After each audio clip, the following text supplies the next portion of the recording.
आज इस लेक्चर में हम लोग डिफ्यूजन प्रेशर डेफिसिट की स्टडी करेंगे। अब जो डिफ्यूजन प्रेशर डेफिसिट को समझाने के लिए सबसे पहले हमें ये ध्यान रखना चाहिए कि जो डिफ्यूजन की बात हमने शुरुआत में की थी, डिफ्यूजन वो क्या होता था? कहते थे कि सब्सटेंसेस का मूवमेंट उनके हायर कॉन्सेंट्रेशन से उनके लोअर कॉन्सेंट्रेशन की तरफ बायोलॉजिकल मेम्ब्रेन की इन्वॉल्वमेंट के साथ या बायोलॉजिकल मेम्ब्रेन की एब्सेंस में बिना एनर्जी रिक्वायर किए कहलाता है डिफ्यूजन। डिफ्यूजन क्यों होता है इसका कारण भी हम बता चुके हैं आपको। डिफ्यूजन का मतलब, डिफ्यूजन इसलिए होता है क्योंकि हर सब्सटेंस के मॉलिक्यूल्स में 0 डिग्री सेंटीग्रेड पर इनहेरेंट काइनेटिक एनर्जी प्रेजेंट होती है। ये इनहेरेंट काइनेटिक एनर्जी ही है जो सब्सटेंस के मॉलिक्यूल्स को या पार्टिकल्स को एक जगह से दूसरी जगह भेजने में मदद करती है। अब जब कोई सब्सटेंस का मॉलिक्यूल एक जगह से दूसरी जगह मूव कर रहा होता है, जैसे मान लेते हैं ये कोई सब्सटेंस है, इसका एक मॉलिक्यूल है, ये यहाँ से यहाँ की तरफ मूव कर रहा है, तो जब ये मूव करेगा तो यहाँ पर जो मीडियम के रूप में प्रेजेंट होगा उस मीडियम के ऊपर ये एक प्रेशर एक्सर्ट करेगा। यानी जब ये पार्टिकल आगे की तरफ मूव करेगा तो एक पर्टिकुलर फोर्स अप्लाई करेगा और ये फोर्स पर यूनिट एरिया ही क्या कहलाएगा? प्रेशर। तो हर डिफ्यूजिंग पार्टिकल मीडियम के ऊपर एक पर्टिकुलर प्रेशर एक्सर्ट करता है। ये पर्टिकुलर प्रेशर जो मूविंग पार्टिकल मीडियम के ऊपर एक्सर्ट करता है इसे हम लोग कहते हैं डिफ्यूजन प्रेशर। हम डेफिसिट नहीं कह रहे हैं अभी सिर्फ हम बात कर रहे हैं डिफ्यूजन प्रेशर की। और डिफ्यूजन प्रेशर का मतलब क्या हुआ? डीपी, इसका शॉर्ट फॉर्म हो गया डीपी, डिफ्यूजन प्रेशर। अब क्या है कि अगर आप किसी वेसल में सिर्फ पानी ले लें, जैसे मान लीजिए हम यहाँ पर वेसल लें और इसमें हम पानी ले लें,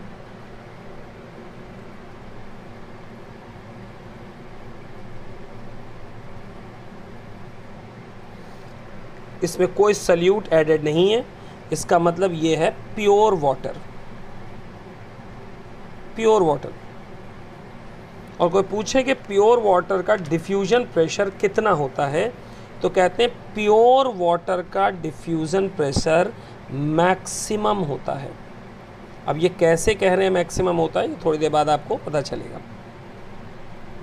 तो प्योर वाटर का जो डिफ्यूजन प्रेशर होता है वो मैक्सिमम होता है। कैसे मैक्सिमम, अभी बात करते हैं। ये समझने के लिए कि प्योर वाटर का डिफ्यूजन प्रेशर कैसे मैक्सिमम है, इसके लिए अब हम क्या करते हैं कि इस प्योर वाटर के ही अंदर इसी वेसल को यहाँ फिर से बना ले रहे हैं। इसके अंदर फिर आपने प्योर वाटर लिया,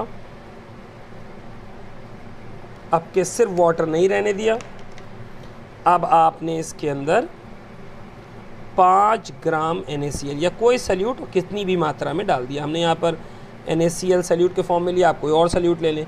हमने 5 ग्राम लिया, आप 5 ग्राम की जगह 10 ले लें, 2 ले लें, 100 ले लें, ये आप पे डिपेंड करेगा। तब होगा क्या कि जो वाटर मॉलिक्यूल्स हैं इनके साथ इंटरेक्शन होगा NaCl मॉलिक्यूल्स का। अब कैसे इंटरेक्शन होगा वो देखिए। जब NaCl इसके अंदर उतरेगा तो ये टूट जाएगा Na प्लस Cl1 तो Na प्लस और Cl माइनस में टूट जाएंगे। अब जब ये Na प्लस और Cl माइनस में टूटेगा तो रिप्रेजेंटेशन की दृष्टि से हमने यहाँ Na प्लस बनाया और ये Cl1 माइनस बनाया। Na पे प्लस चार्ज है। वाटर के लिए हम लोग पढ़ते हैं कि वाटर का स्ट्रक्चर ऐसा होता है, ये इलेक्ट्रोनेगेटिव है इसलिए इसमें नेगेटिव आ जाता है और इन पे पॉजिटिव आ जाता है। तो यानी आप जानते हैं कि जो वाटर मॉलिक्यूल है वो पोलर कोवेलेंट होता है। पोल्स इस पे हैं, देखिए नेगेटिव इलेक्ट्रोनेगेटिविटी का जैसा ये H+ है।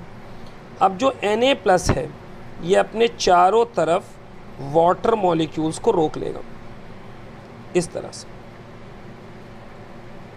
क्योंकि Na पे प्लस है और O पर क्या है, माइनस है, तो ये चारों तरफ से वाटर मॉलिक्यूल्स को अपनी ओर इस तरह से पकड़ कर रख लेगा। Due to electrostatic force of attraction ये वाटर मॉलिक्यूल्स को इस तरह से बाइंड कर लेगा, या आप कह सकते हैं कि वाटर मॉलिक्यूल को अपने चारों तरफ ट्रैप कर लेगा, पकड़ के रख लेगा। दूसरी तरफ Cl1- जो है इनके साथ भी वही होगा। देखिए ये HH है, ये O है, देखिए यहाँ पर H पे प्लस है और Cl पे माइनस है, तो ये इस तरह से बाइंड हो जाएंगे, ये इस तरह बाइंडिंग हो जाएगी।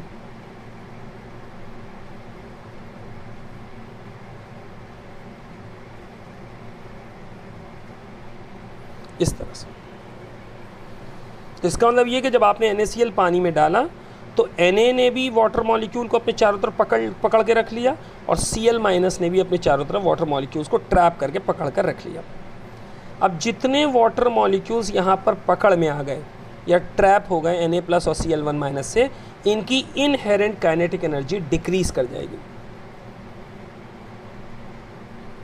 इनकी इनहेरेंट काइनेटिक एनर्जी डिक्रीज करेगी। अब जब इनकी इनहेरेंट काइनेटिक एनर्जी डिक्रीज करेगी तो अल्टीमेटली इसका मतलब ये कि पहले वाटर मॉलिक्यूल जितनी रफ्तार से भाग सकते थे अब उससे कम रफ्तार से भागेंगे। अब जब कम रफ्तार से भागेंगे तो मीडियम पर कम फोर्स अप्लाई करेंगे, यानी force exerted on the medium भी डिक्रीज कर जाएगा। इसका मतलब F/A यानी P भी क्या कर जाएगा, डिक्रीज कर जाएगा। P क्या था, डिफ्यूजन प्रेशर। इसका मतलब NaCl डालने से डिफ्यूजन प्रेशर घट गया। समझाने के लिए कि वैल्यूज से ज़्यादा जल्दी समझ में आ जाता है, प्योर वाटर का हम डिफ्यूज़न प्रेशर लेके चल रहे हैं यहाँ पर 10 atm। जब NaCl डाला तो यहाँ पर डिफ्यूजन प्रेशर घटेगा, आपने देख लिया क्यों घटेगा। डिफ्यूजन प्रेशर घट के आ गया से 8 atm, तो घटेगा तो पक्की बात है। इसका मतलब जब हम प्योर वाटर लेंगे तो उसका डिफ्यूजन प्रेशर सबसे ज़्यादा आएगा। जैसे ही आप इसमें सल्यूट डालेंगे तो वो 100% कम होना है, तो इसका मतलब प्योर वाटर का डिफ्यूजन प्रेशर सबसे ज़्यादा होता है, क्योंकि जब आप वाटर को किसी भी सोल्यूशन में बदलेंगे तो उसका डिफ्यूजन प्रेशर घटेगा। इसलिए कहा जाता है कि प्योर वाटर का डिफ्यूजन प्रेशर सबसे ज़्यादा होता है। अब अगर कोई पूछे कि इस प्योर वाटर में जब सल्यूट डाला गया तो इसके डिफ्यूजन प्रेशर में कितना बदलाव आ गया, तो कहेंगे डिफ्यूजन प्रेशर में जो बदलाव आया वो आया, पहले 10 था, सल्यूट ऐड करने के बाद 8 हो गया। इसका मतलब कितना बदलाव आ गया, यानी कितना कम हो गया, कहते हैं 2 atm। तो ये जो 2 atm है ये क्या है, कहते हैं डिफ्यूजन प्रेशर में जितनी कमी आ गई due to the addition of a solute in pure water, इसी को आपने कहा कि ये है डिफ्यूजन में कितनी कमी आ गई, डिफ्यूजन प्रेशर में कितनी कमी आ गई due to the addition of solute in water. अब कह रहे हैं डिफ्यूजन प्रेशर में कितनी कमी आ गई, तो इसे कहा जाएगा डिफ्यूजन। 2 atm है, डिफ्यूजन प्रेशर में कमी, तो कहेंगे डिफ्यूजन प्रेशर, और कमी के लिए वर्ड यूज होता है डेफिसिट। तो 2 atm will be diffusion pressure deficit. तो डिफ्यूजन प्रेशर डेफिसिट की परिभाषा अब लिखते हैं हम लोग। डिफ्यूजन प्रेशर डेफिसिट का मतलब होता है decrease in dP when pure water is converted into its solution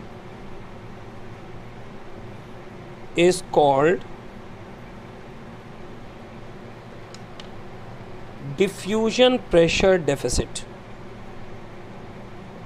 आप देख रहे हैं इसकी एब्रिविएटेड फॉर्म बना दी गई है DPD, डिफ्यूजन प्रेशर में कमी, ऐसे हिंदी में याद करिए, से कहेंगे डिफ्यूजन प्रेशर में कमी, मतलब diffusion pressure deficit, abbreviated as DPD.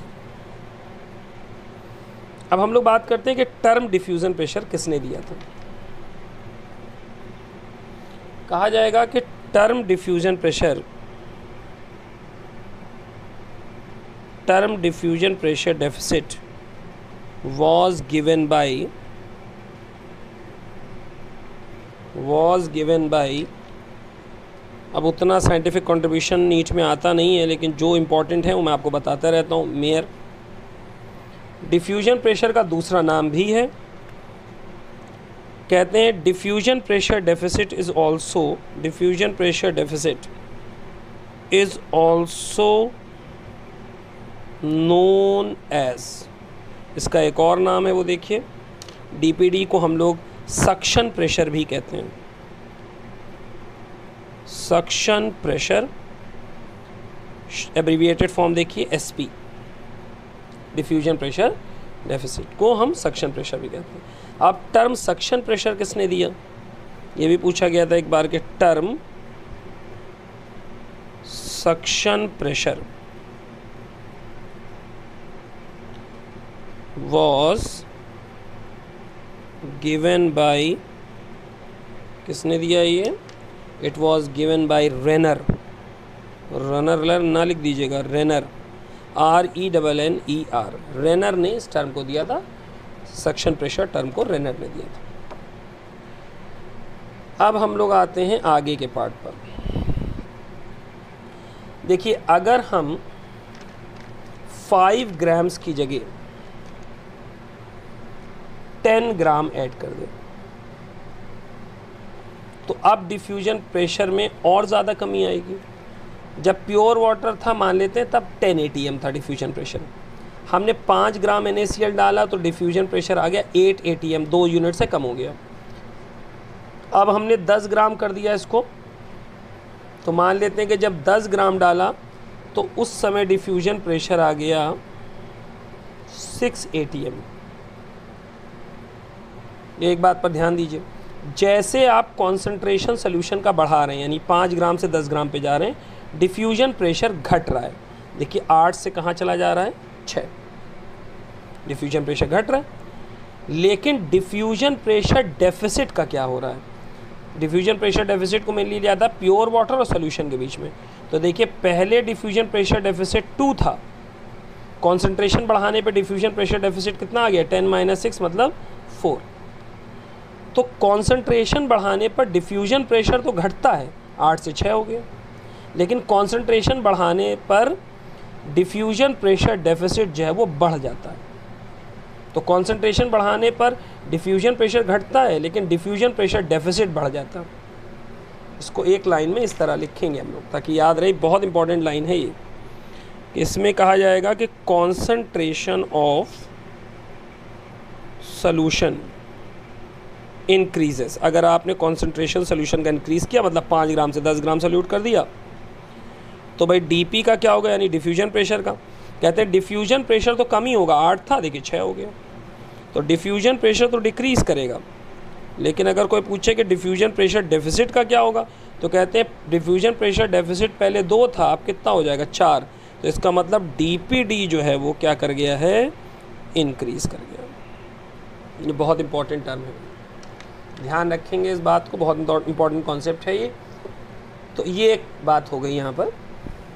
इसका मतलब एक ये भी हुआ कि जहाँ पर डीपी घटता है वहाँ डीपीडी बढ़ता है। इसका मतलब उल्टा भी हो गया कि जहाँ डीपी बढ़ेगा वहाँ डीपीडी घटेगा, यानी डीपी और डीपीडी दोनों एक दूसरे के इन्वर्सली प्रोपोर्शनल है, एक घटता है तो दूसरा बढ़ता है। तो इस रिलेशन को हम लोग यहाँ लिख सकते हैं कि डीपीडी इन्वर्सली प्रोपोर्शनल होता है किसके, डीपी के। हो गया। आगे देखिए कॉन्सेंट्रेशन से क्या रिश्ता है डीपीडी का, कहते हैं डीपीडी डायरेक्टली प्रोपोर्शनल होता है कॉन्सेंट्रेशन। आप कॉन्सेंट्रेशन बढ़ाइए सोल्यूशन का, डीपीडी भी बढ़ने लग जाएगा। डीपी घटेगा लेकिन डीपीडी बढ़ने लग जाएगा। तो जब आप कॉन्सेंट्रेशन सोल्यूशन का बढ़ाते हैं तो डीपी घटता है लेकिन डीपीडी बढ़ जाता है। इसका मतलब कॉन्सेंट्रेशन बढ़ाने से डीपीडी बढ़ रहा है। तो कॉन्सेंट्रेशन बढ़ाया, डीपीडी भी बढ़ गया, इसका मतलब डायरेक्टली प्रोपोर्शनल है। एक इम्पॉर्टेंट बात यह है कि डीपीडी डायरेक्टली प्रोपोर्शनल है ऑस्मोटिक प्रेशर के। ये कैसे आया देखिए कि osmotic pressure concentration of solution के डायरेक्टली प्रोपोर्शनल होता है और कॉन्सेंट्रेशन डीपीडी के डायरेक्टली प्रोपोर्शनल है, तो फिर डीपीडी डायरेक्टली प्रोपोर्शनल हो जाएगा किसके, ऑस्मोटिक प्रेशर के। मतलब जहाँ पर ऑस्मोटिक प्रेशर बढ़ेगा वहाँ डीपीडी भी बढ़ जाएगा। तो ये बात हम लोगों की हो गई जिस पार्ट की हम बात कर रहे थे डीपीडी के। अब हम लोग अगले पार्ट की तरफ आते हैं। यहाँ पे एक डायग्राम हम बनाएंगे। एक वेसल है ये, इस वेसल में हमने हाइपोटोनिक सॉल्यूशन ले रखा है।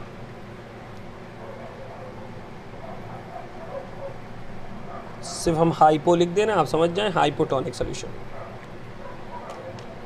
अब इसके अंदर हमने एक सेल रख दिया, पढ़ भी चुके हैं हम लोग, cell placed in hypotonic, cell रख दिया। ये जो लाल रंग से बनाया हमने सेल वॉल है, अंदर की लेयर भी बनानी पड़ेगी हमें सेल मेम्ब्रेन, लीजिए वही सेल मेम्ब्रेन भी बन गई। अब हम लोग सारी कहानी पढ़ चुके हैं कि हाइपोटोनिक में होता क्या है। कहते हैं जब आप हाइपोटोनिक सॉल्यूशन में सेल को रखते हैं तो अल्टीमेटली एंड ऑस्मोसिस होती है। तो एंड ऑस्मोसिस जब होती है तो टर्गर प्रेशर का क्या होता है, कहते हैं जब पानी अंदर जाएगा तो टर्गर प्रेशर बढ़ेगा, तो टर्गर प्रेशर तो यहाँ पर इंक्रीज़ करेगा। इस डायग्राम के हिसाब से कह रहे हैं। तो हाइपोटोनिक सॉल्यूशन में सेल रखा आपने, टर्गर प्रेशर बढ़ने लगा क्योंकि एंड ऑस्मोसिस हो रहा है। अब अगर टर्गर प्रेशर बढ़ा तो क्या चीज़ बढ़ेगी, कहेंगे अगर टर्गर प्रेशर बढ़ा तो मान लिया जाएगा कि डीपी जो है यानी डिफ्यूजन प्रेशर जो वाटर का है वो भी बढ़ेगा, क्योंकि जब वाटर मॉलिक्यूल की संख्या बढ़ेगी तो अल्टीमेटली जो है उनका डिफ्यूजन प्रेशर भी बढ़ेगा। तो डिफ्यूजन प्रेशर ऑफ वाटर क्या करेगा, इंक्रीज़ करेगा। और अभी पढ़ चुके हैं कि अगर डिफ्यूजन प्रेशर बढ़ा तो डिफ्यूजन प्रेशर डेफिसिट घटेगा, क्योंकि दोनों एक दूसरे क्या हैं, इन्वर्सली प्रोपोर्शनल है।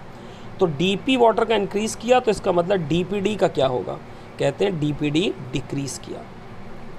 इसका मतलब क्या है देखिए, इसका मतलब ये कि टर्गर प्रेशर अगर बढ़ेगा तो डीपीडी घटेगा। डीपीडी का रिलेशन हमने देख लिया टर्गर प्रेशर से, ठीक है। अगला देखिए क्या है, अगर ऑस्मोटिक प्रेशर कहीं बढ़ा, ऑस्मोटिक प्रेशर बढ़ा तो अभी पीछे हम लोग पढ़ चुके हैं कि ऑस्मोटिक प्रेशर और डीपीडी डायरेक्टली प्रोपोर्शनल होते हैं, तो फिर डीपीडी भी क्या होगा, कहेंगे बढ़ेगा। तो टर्गर प्रेशर बढ़ेगा तो डीपीडी घटेगा, ऑस्मोटिक प्रेशर बढ़ेगा तो डीपीडी बढ़ेगा। ये बात हो गई। अब कुछ चीज़ों की हम यहाँ पर हिंदी आपको बता के चलेंगे जिससे इसका इस्तेमाल आप एक फॉर्मूला बनाने में कर सकें। टर्गर प्रेशर का मतलब क्या हुआ, आप देखिए टर्गर प्रेशर क्या होगा, कहेंगे जितना एंड ऑस्मोसिस होगा उतना ज़्यादा टर्गर प्रेशर होगा, यानी पानी का अमाउंट जितना ज़्यादा सेल के अंदर टर्गर प्रेशर उतना ज़्यादा। तो टर्गर प्रेशर का मतलब होता है कि अमाउंट ऑफ वाटर एब्जॉर्ब्ड, यानी कितना पानी सेल पी गया, अमाउंट ऑफ वाटर एब्जॉर्ब्ड।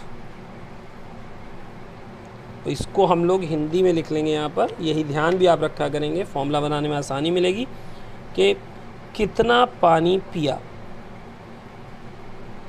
कितना पानी पिया, ये टर्गर प्रेशर हुआ। अब ऑस्मोटिक प्रेशर की मतलब देखिए क्या होता है। ऑस्मोटिक प्रेशर का हम पहले भी आपको बता चुके हैं, इसका मतलब होता है वाटर रिटेनिंग कैपेसिटी, है ना, पीछे बता भी चुके हैं आपको कि इसका मतलब होता है कि कितना पानी एक सेल रिटेन कर सकता है, अपने अंदर जमा कर सकता है। तो amount of water a cell retain, इसकी हिंदी देख लें तो वो तो हुआ कितना पानी पिया, इसका मतलब ये है कितनी प्यास है, प्यास समझते हैं, थर्स्ट, कितनी प्यास है। तो सेल को कितनी प्यास है इसका मतलब ऑस्मोटिक प्रेशर, सेल कितना पानी पी गया इसका मतलब टर्गर प्रेशर। अब जितनी प्यास है माइनस जितना पानी पी लिया तो वो बराबर हो जाएगा कितनी प्यास बची, मतलब कितनी प्यास है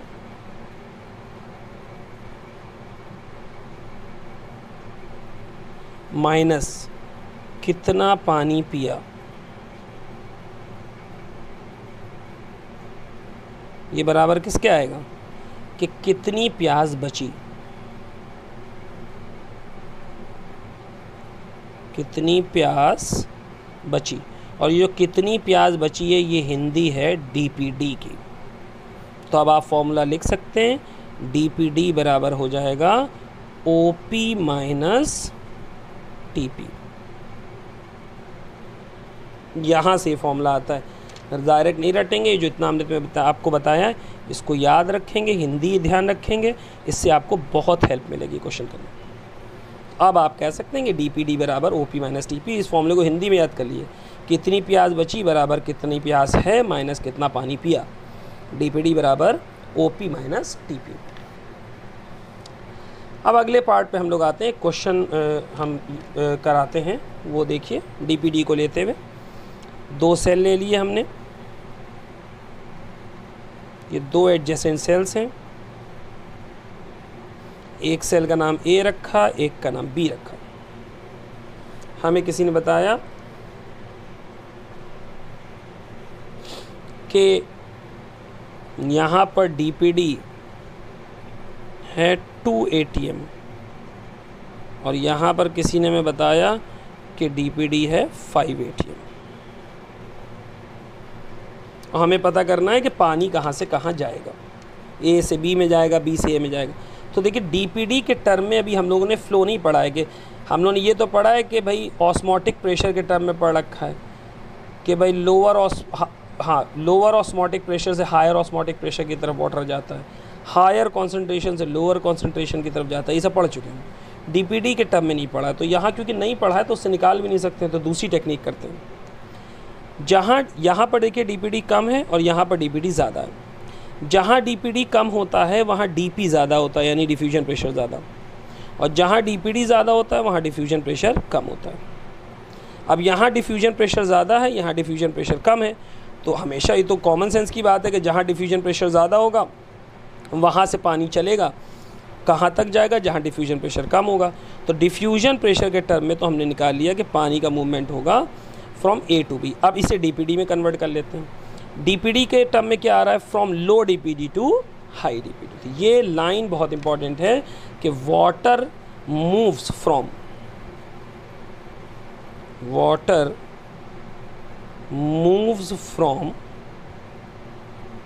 लो डीपीडी टू हाई डीपीडी, बहुत इंपॉर्टेंट। अगला एक क्वेश्चन और छोटा सा देख लें।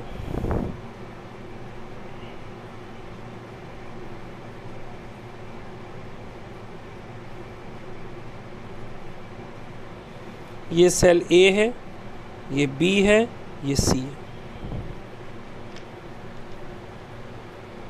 आगे देखिए, हमसे किसी ने कहा कि इसमें OP बराबर है 10 और TP बराबर किसी ने हमें बताया इसमें है 5।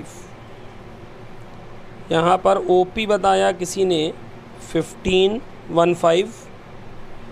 TP किसी ने हमें बताया कितना है 10। यहाँ पर OP बताया किसी ने 7, TP आपको बताया गया 1। और कोई पूछे कि भाई पानी कहाँ से कहाँ आ जा रहा है, फ्लो ऑफ वाटर बताइए, ए से बी, ए से सी, बी से सी, बी से ए, सी से बी, डायरेक्शन बताइए। तो हम लोग पीछे पड़े हुए हैं कि वाटर हमेशा मूव करता है from low osmotic pressure to high osmotic pressure. तो यहाँ पर ऑस्मोटिक प्रेशर साफ दिए हुए हैं, तो आप ये कह सकते हैं कि भाई ये लो ऑस्मोटिक प्रेशर है, ये हाई है, तो यहाँ से यहाँ पानी जाएगा। ये लो ऑस्मोटिक प्रेशर है, हाई है, यहाँ से यहाँ पानी जाएगा। ये लो ऑस्मोटिक प्रेशर है, हाई, यहाँ से यहाँ जाएगा। तो ऑस्मोटिक प्रेशर को ही केवल क्राइटेरिया बना के फ्लो ऑफ वाटर तब देखा जाता है जब टर्गर प्रेशर ना दिया हो। अगर ऑस्मोटिक प्रेशर के साथ साथ टर्गर प्रेशर भी दिया है तो फिर आप कभी भी ऑस्मोटिक प्रेशर को अकेले लेते हुए पानी के फ्लो को नहीं निकालेंगे। रीज़न ये है कि अगर टर्गर प्रेशर नहीं दिया है तो उस जगह में मान लिया जाता है कि टर्गर प्रेशर ज़ीरो है। तो अगर टर्गर प्रेशर ज़ीरो हुआ तो डीपीडी का मतलब ही क्या हो गया, ओपी। तो वहाँ तो आप ओपी को लेके निकाल दीजिए। लेकिन अगर कहीं पर टर्गर प्रेशर भी दिया है तो फिर आपको हर जगह पर टर्गर प्रेशर निकालना पड़ेगा। ए का टर्गर प्रेशर कितना आएगा, नहीं, अगर टर्गर प्रेशर भी दिया है तो आपको हर जगह डीपीडी निकालना पड़ेगा। तो हम यहाँ डीपीडी निकालेंगे ए का डीपीडी कितना आएगा, OP minus TP, that is 5। B का डीपीडी कितना आएगा, ओपी माइनस टीपी 5। सी का डीपीडी कितना आएगा, ओपी माइनस टीपी 6। अब अभी हम लोग पढ़ चुके हैं वाटर कहाँ से कहाँ मूव करता है, लो डीपीडी टू हाई डीपीडी। ठीक है, तो इन दोनों के बीच में तो कुछ नहीं हो पाएगा, दोनों का डीपीडी बराबर है। इन दोनों में देखिए मूव करेगा फ्रॉम ए टू सी, और यहाँ पर भी मूव करेगा फ्रॉम बी टू सी। तो ए टू सी और बी टू सी, तो ये हो गया, ऐसे आएगा पानी और ऐसे आएगा। ये बहुत इंपॉर्टेंट कॉन्सेप्ट है, इसको ध्यान रखेंगे। अब हम लोग अपने नेक्स्ट पार्ट की तरफ चलते हैं।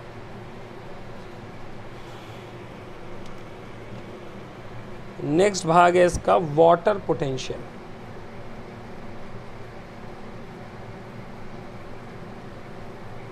ये सब टर्म बहुत इंपॉर्टेंट है। Water potential,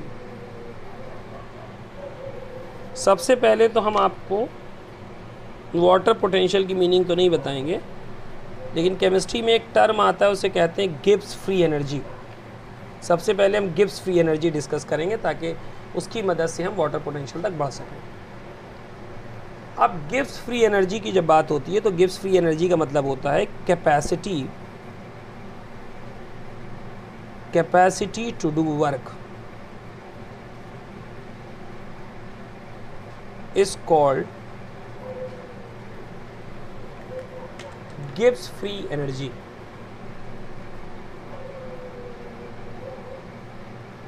Gibbs free energy. Water potential अभी नहीं समझा। अब गिब्स फ्री एनर्जी को हम लोग डिनोट करते हैं कैपिटल जी से। कैपिटल जी के फॉर्मूले में क्या क्या आता है, ई आता है। ई का मतलब है इंटरनल एनर्जी। केमिस्ट्री के स्टूडेंट में इंटरनल एनर्जी आपको पता रहती है क्या है, इंटरनल एनर्जी। तो जी के फॉर्मूले में सबसे पहली चीज़ आती है ई, जो इंटरनल एनर्जी है। साथ में इस फॉर्मूले में आता है पीवी। पीवी का मतलब आप जानते हैं थर्मोडायनेमिक्स से, ये होता है pressure volume work. P delta we हम लोग पढ़ते हैं वर्क के लिए, प्रेशर वॉल्यूम वर्क। प्लस तीसरी चीज़, सॉरी प्लस कह रहे हैं, इसमें माइनस करके तीसरी चीज़ आती है टी एस। अब टी एस में टी क्या है, देखिए टी है यहाँ पर टेम्परेचर। अब एब्सोल्यूट ही होगा, उसमें कहने की बात नहीं, टेम्परेचर। और एस को केमिस्ट्री वाले खूब जानते हैं, एस बराबर होता है एंट्रोपी, यानी द डिग्री ऑफ रैंडमनेस। अब हमें ये पता चल गया कि भाई गिब्स फ्री एनर्जी क्या और किस फॉर्मूले से डिनोट जो है इसे रिप्रेजेंट किया जाता है। अब जो ये गिब्स फ्री एनर्जी है, अगर इसे किसी सब्सटेंस के 1 मोल के लिए निकाला जाए, यानी गिब्स फ्री एनर्जी पर मोल ऑफ ए सब्सटेंस, यानी किसी सब्सटेंस के 1 मोल के लिए अगर आप गिब्स फ्री एनर्जी निकाल लें, गिब्स फ्री एनर्जी 1 मोल सब्सटेंस के लिए, तो हम लोग इसे कहते हैं chemical potential. Chemical potential, chemical potential. अब अगर आप यहाँ सब्सटेंस की जगह पर, हमने कहा ना कि किसी सब्सटेंस के 1 मोल की गिब्स फ्री एनर्जी, अब यहाँ सब्सटेंस को हम डिफाइन कर दें कि भाई हम सब्सटेंस की जगह ले रहे हैं वाटर। तो अगर आप वाटर के 1 मोल की गिब्स फ्री एनर्जी निकालेंगे, तब ये केमिकल पोटेंशियल नहीं कहलाएगा, ये कहलाएगा वाटर पोटेंशियल। ये मतलब है वाटर पोटेंशियल। तो वाटर पोटेंशियल भी केमिकली पोटेंशियल है, क्योंकि आपने यहाँ वाटर का नाम सब्सटेंस के तौर पे ले लिया, इसे आपने इसे नाम दे दिया है वाटर पोटेंशियल। अब क्या है यहाँ पर कि जो वाटर पोटेंशियल होता है उसे एक सिंबल से रिप्रेजेंट करते हैं, हम लोग जानते हैं, उसे कहा जाता है साई डब्ल्यू। और साई डब्ल्यू जो है वो प्योर वाटर के लिए फिक्स है। कहते हैं प्योर वाटर का वाटर पोटेंशियल मैक्सिमम होता है और ज़ीरो होता है।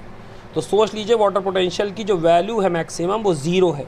इसका मतलब वाटर पोटेंशियल की अदर वैल्यूज़ कितनी आएंगी? नेगेटिव में। क्योंकि ज़ीरो इसकी मैक्सिमम वैल्यू है तो इसका मतलब वाटर पोटेंशियल की other values apart from zero कैसी होंगी? नेगेटिव वैल्यूज़ होंगी। तो ये वाटर पोटेंशियल है। अगला पार्ट है इसमें सॉल्यूट पोटेंशियल। सॉल्यूट पोटेंशियल, इसे आप रिप्रेजेंट करते हैं साई एस से। अब इसको देखिए ये क्या है। अभी मैं आपको पढ़ा चुका हूँ कि अगर किसी बीकर में आपने पानी लिया और उस बीकर में आपने कोई सल्यूट ऐड कर दिया, तो पहले जब आपने पानी लिया तो यहाँ पे साई डब्ल्यू, जब आपने यहाँ पे पानी लिया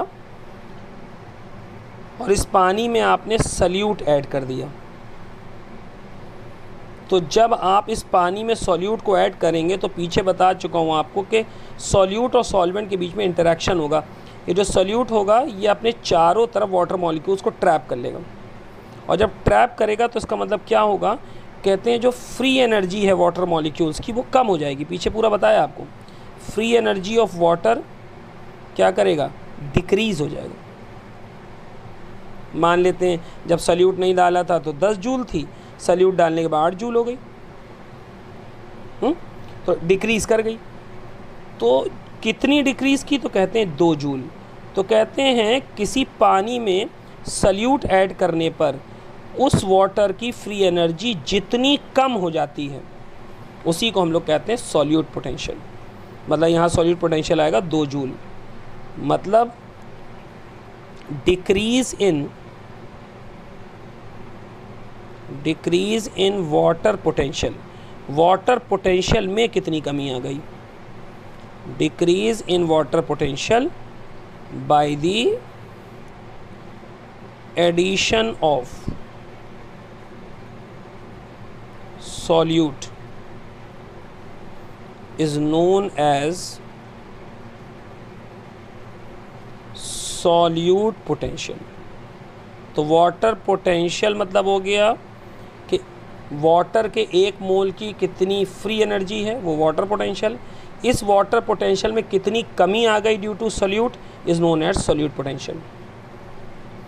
और वाटर पोटेंशियल की ही तरह सॉल्यूट पोटेंशियल भी हमेशा नेगेटिव होता है। सॉल्यूट पोटेंशियल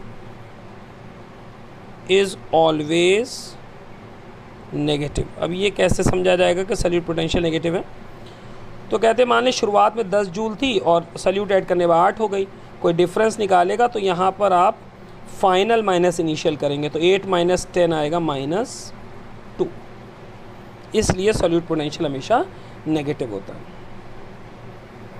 अब लास्ट में एक छोटा सा टर्म है, उसे बहुत एक्सप्लेन तो नहीं किया जाता है, उसे कंपेयर करके बता देते हैं हम लोग। ये है प्रेशर पोटेंशियल। कभी देखिएगा आपके प्रेशर पोटेंशियल को साइपी से रिप्रेजेंट किया जाता है। अब यहाँ इसका कोई एक्सप्लेनेशन नहीं देंगे, सिर्फ इतना ही कहेंगे कि जो वाटर पोटेंशियल जो प्रेशर पोटेंशियल है वो एक्चुअल में टर्गर प्रेशर है। तो जो पीछे हमने आपको टर्गर प्रेशर पढ़ाया था वही टर्गर प्रेशर ही क्या है? प्रेशर पोटेंशियल यानी साइपी। और टर्गर प्रेशर याद रखिएगा हमेशा कि टर्गर प्रेशर पॉजिटिव होता है ना। दूसरी बात, टर्गर प्रेशर को एक और नाम दिया जाता है, also known as hydrostatic pressure. Hydrostatic pressure. यहाँ तक हमने बात की, लेकिन अभी भी वाटर पोटेंशियल वाला कॉन्सेप्ट ख़त्म नहीं हुआ। वाटर पोटेंशियल का एक फॉर्मूला होता है psi W is equal to -psi S plus psi P. हम नेक्स्ट क्लास में स्टार्ट करेंगे। इस फॉर्मूले को हम डिराइव करेंगे using a plant cell placed in hypotonic solution. Thank you.